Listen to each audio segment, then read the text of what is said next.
longed for and fought for in the struggles of our race.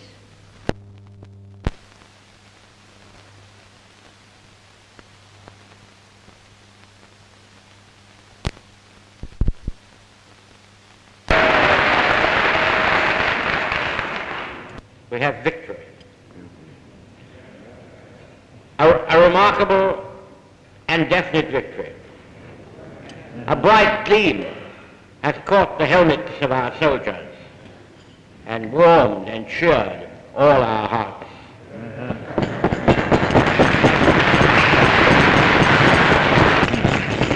Germans have received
have perished from the face of the earth. Here we are, and here we stand, a veritable rock of salvation in this drifting world. There was a time, as you have reminded us, my Lord Mayor, not long ago, when for a whole year we stood all alone.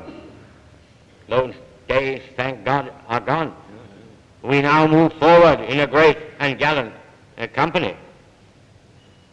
But for our record, we have nothing to fear. We have no need to make excuses or apologies. Our record pleads for us and will plead and will gain gratitude in the breasts of men, free men and women in every part of the world.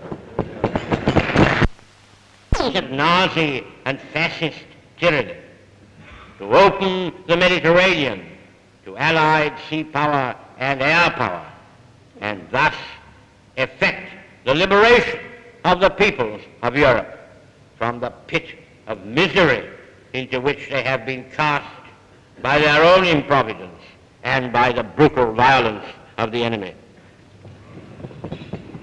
Lord Mayor, these two African undertakings in the East and in the West are parts of a single strategic and political conception which we have labored long to bring to fruition and about which we are now justified in entertaining good and reasonable confidence. Thus, taken together, they were the aspect of a grand design, vast in its scope, honorable in its motive, noble in its aim, and should the British and American affairs continue to prosper in the Mediterranean, the whole event will be a new bond between the English-speaking peoples and a new hope for the whole world. There are some lines of Byron which seem to me to fit the event, the hour, and the theme. Millions of tongues record thee, and anew their children's lips shall echo them and say, "Here where the sword united nations drew, our countrymen were warring on that day, and this is much and all which will not pass away."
Your Highness, Your Grace, the Lord Mayor, my lords, ladies and gentlemen, I noticed, my Lord Mayor, by your speech that you had reached the conclusion that the news from the various fronts has been somewhat better lately. In our wars, the episodes are usually adverse, but the final result has hitherto been satisfactory. The waves dash over us, the currents and eddies swirl around us, but the tide bears us forward on its broad, resistless flood. In the last war, up till almost the end, we met with continual disappointment and with disasters far more bloody than anything we have experienced so far in this. But in the end, all the oppositions fell together, and all our foes submitted themselves to our will. We have not so far this war taken as many German prisoners as they have taken British. But these German prisoners will no doubt come in droves at the end, just as they did last time. This battle was not fought for the sake of gaining positions or so many square miles of desert territory. General Alexander and General Montgomery fought it with one single idea, namely to destroy the armed force of the enemy and to destroy it at the place where its disaster would be most far-reaching and irrecoverable. All the various elements in our line of battle played their part. The Indian troops, the one hand, and by Germans on the other. But the fighting between the British and the Germans was intense and fierce in the extreme. It was, my lords and gentlemen, a deadly grapple. The Germans have been outmatched and outfought with the very kind of weapons with which they have beaten down so many small peoples and also large unprepared peoples. They have been beaten by exactly the technical apparatus on which they counted to gain them the domination of the world. Especially is this true in the air, and of the tanks, and of the artillery, which has come back into its own upon the battlefield. Henceforward, Hitler's Nazis will meet equally well armed, and perhaps even better armed troops. Henceforward, they will have to face, in many theaters, that superiority in the air which they have so often used without mercy against others, and of which they boasted all around the world. They were to be the masters, and which they intended to use as the instrument for convincing all other peoples that all resistance to them was hopeless. When I but remember those roads of France and Flanders, crowded not with fighting men, but with their helpless refugees, women and children, fleeing with their pitiful barrows and household goods, on whom such merciless cruelty was wreaked. I have, my Lord Mayor, I trust, a humane disposition, but I must say I could not help feeling that what was happening, however grievous, was only justice grimly reclaiming her rights.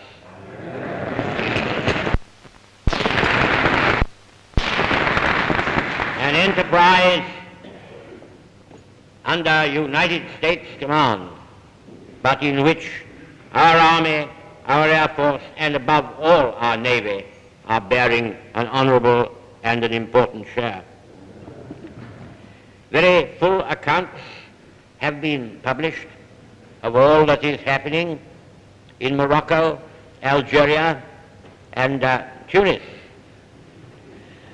The President of the United States, who is Commander-in-Chief of the Armed Forces of America, the President is the author of this mighty undertaking. In all of it, I have been his active and ardent lieutenant. You have no doubt read the declaration of President Roosevelt, solemnly endorsed by His Majesty's government, of the strict respect which will be paid to the rights and interests of Spain and of Portugal, both by America and Great Britain. For these countries, our only policy is that they shall be independent and free, prosperous and at peace. Britain and the United States will do all that we can to enrich the economic life of the Iberian Peninsula. The Spaniards especially, after all their troubles, require and deserve peace and recuperation. At this time, of course, our thoughts turn towards France, groaning in bondage under the German heel. Many ask themselves the question, Is France finished? Is that long famous history, adorned by so many manifestations of genius and valor, bearing with it so much that is precious to the culture, the civilization, and above all to the liberties of mankind, is all that now to sink forever into the ocean of the past? Or will France rise again and resume her rightful place in the structure of what may one day be again the family of Europe?